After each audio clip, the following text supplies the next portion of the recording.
Hey, it's Gila Nehemia and Radha and Gila again with the Women Who Write podcast. We have been up to a lot of different things in these last few months that we haven't been together, but we were just on a call and we were like, hey, we should get on, and restart this podcast.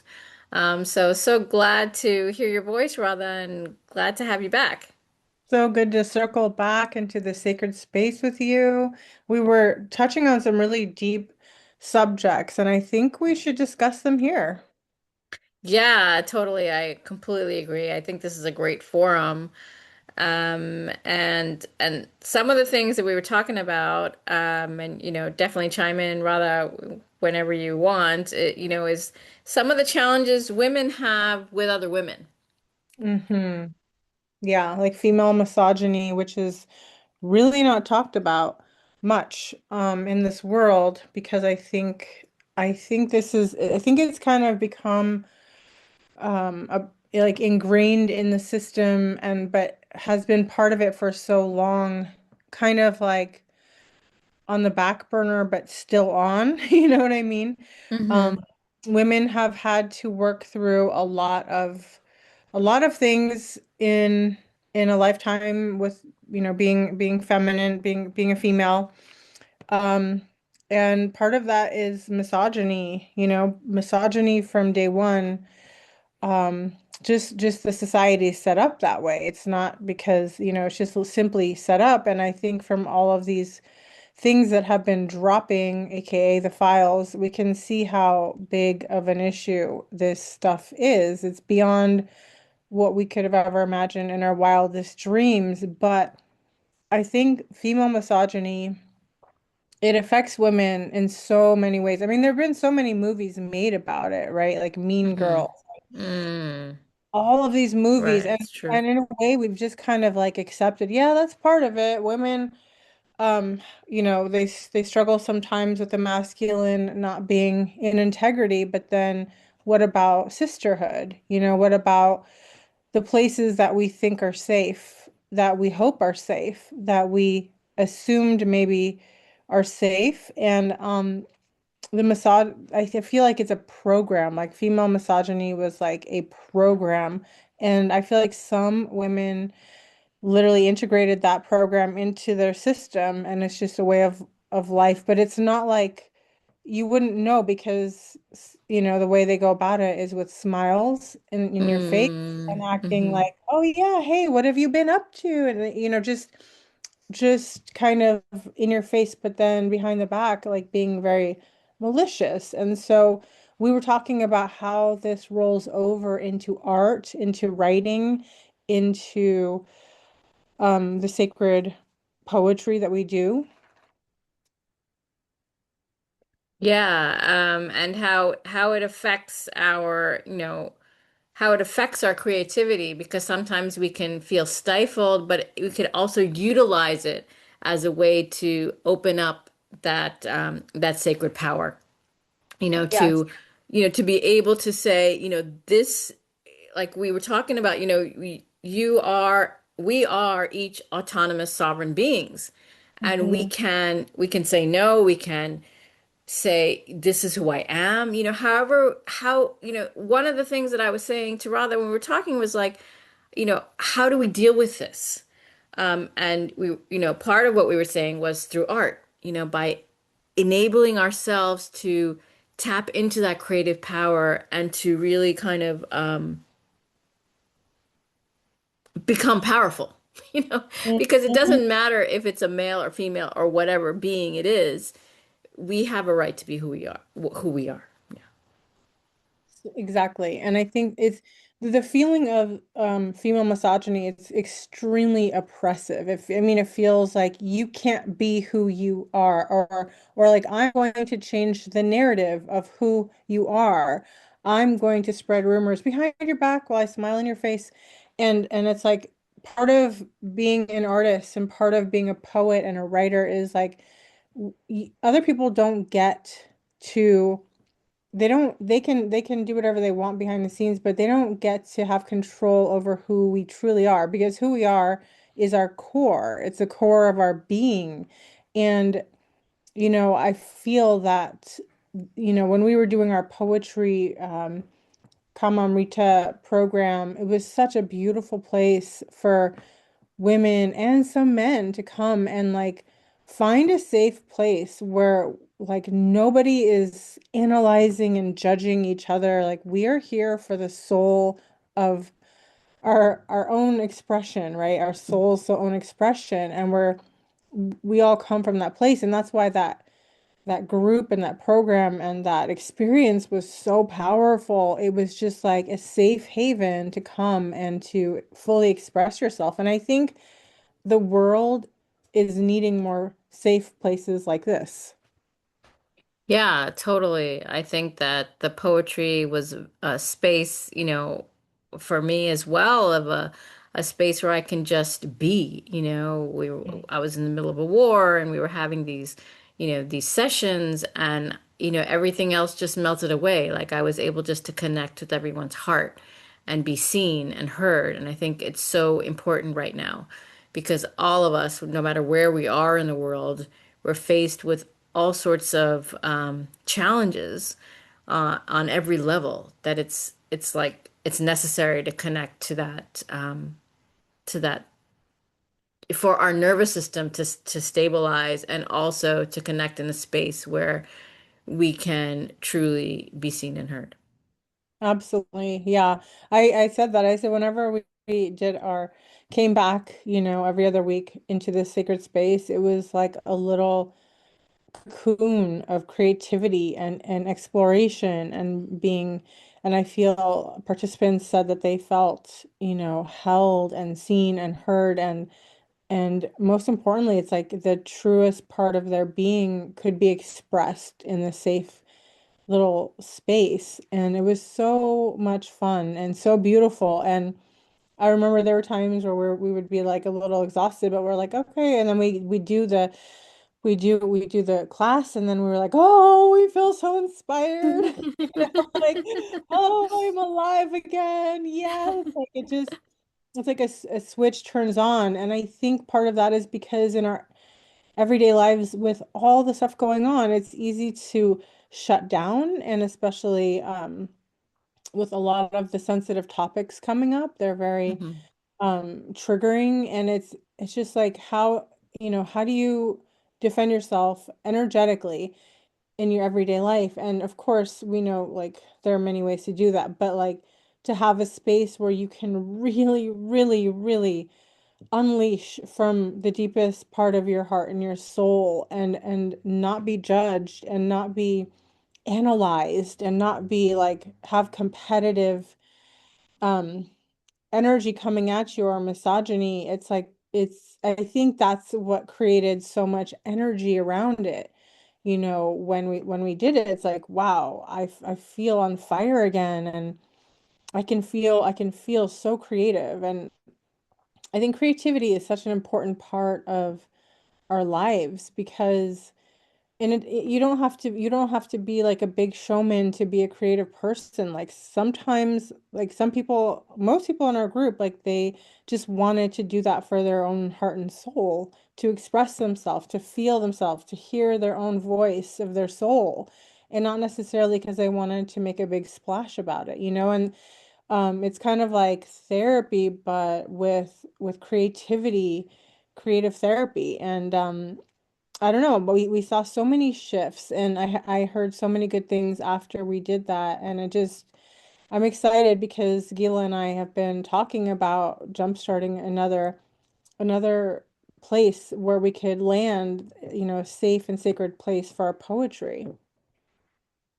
Yeah, and I think that this is the perfect time. It's like spring is here. The snow has thawed, at least on the Northeast. We've had a lot of snow this past winter. And it just kind of also gelling with nature, just blooming, Mm, opening up those dormant, you know, the dormancy, and really connecting with hearts, because people were staying in and stuff like that. And but also I think, just as you said, just the climate everywhere in terms of what's happening outside, I feel like it's very essential at this point Mm. because there's so many challenges that we hear on a daily basis. And it would just be really nice just to put all that aside, not even discuss it, but just put all Yeah. that aside and connect with our hearts. Hmm. Um, I just feel like that love, and especially with, I don't know, 10, 15 people, at a minimum, really vibrates into the greater macrocosm.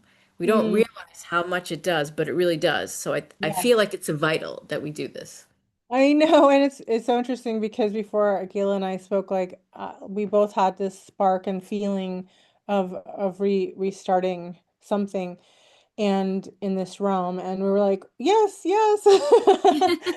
So, that is like how do we change the world when we feel like, just a few elites are making the decisions? Like we have to change our world in the small ways that we can, because they're not so small. Like when we are in Mhm. harmony, and like the way that everybody was in those classes and that poetry program, I felt like this harmony and this, like, remember when everyone was silent and we they were just writing and so immersed, and there was this feeling of like peace, and that Hmm. peace wherever people are in the world, it reverberates out just like you said. And remember, we had people that were from different places in the world, Hmm. like India and some place in Europe, and it was Hmm. just like really nice to come together universally, and for a higher purpose, the purpose of our soul's expression.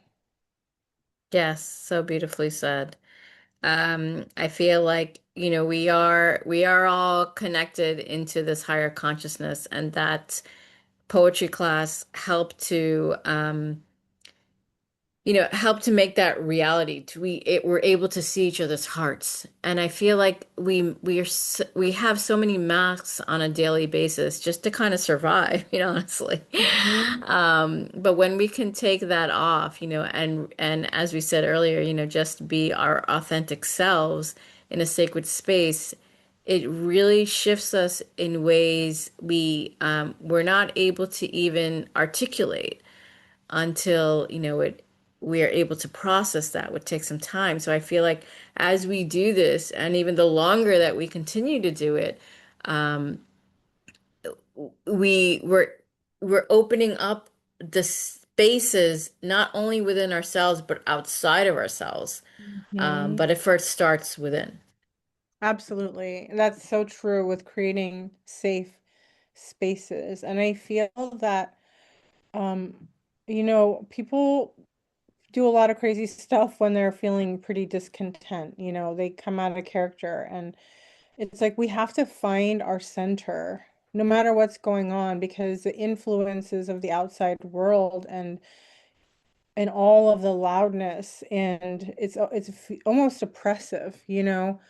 um we have to find our way back home, back into our soul, into our heart. But being here on earth as a human being during these times is such a great opportunity to that's actually that contrast is like that's how great poets are made, because they can feel like the duality and it's pressing upon them from the outside world, and they churn within themselves. And when you drop into your heart, like it gets deeper, because the stakes are higher and they're a lot higher these days. So yeah, it just feels like a calling to come back home to ourselves, to our center, to our hearts, to our souls, and to the highest expression without any outside oppression. And that's just a feeling that we've been having. So we just wanted to come on and inspire you, listeners, to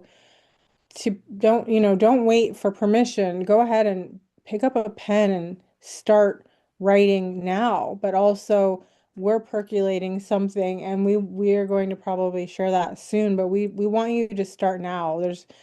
Never never there's never a perfect time for anything. Like let the emotions come through you in a way, even if they feel quote unquote like ugly, right? Because like what's happening is ugly. It is not, it is horrifying. It's terrible, but we can walk through those ashes, and we can pick up pieces, and we can put them together, and we can express ourselves. And this is how we start healing and fortifying, because it's also about fortifying within. And when we're fortified within, we can walk through pretty much anything. And, as challenging as things can be, we know we have something inside of ourselves that nobody could ever take away on the outside, because it's really, really important to fortify and create a sacredness inside of yourself. And from there, beauty can flow. Oh, wow, that was so beautiful. Thank you so much for sharing that. Really exquisite images are coming through as you said those words. And I just wanted to add, there's also hope no matter where you are in your life and no matter what you are facing. Radha and I have faced some challenges ourselves, pretty dire in some cases. But I'm pretty sure Radha didn't and I didn't ever lose hope. There's always hope, there's always love, and there's always, you know, a higher being, connecting to our own higher selves, even however you want to see that.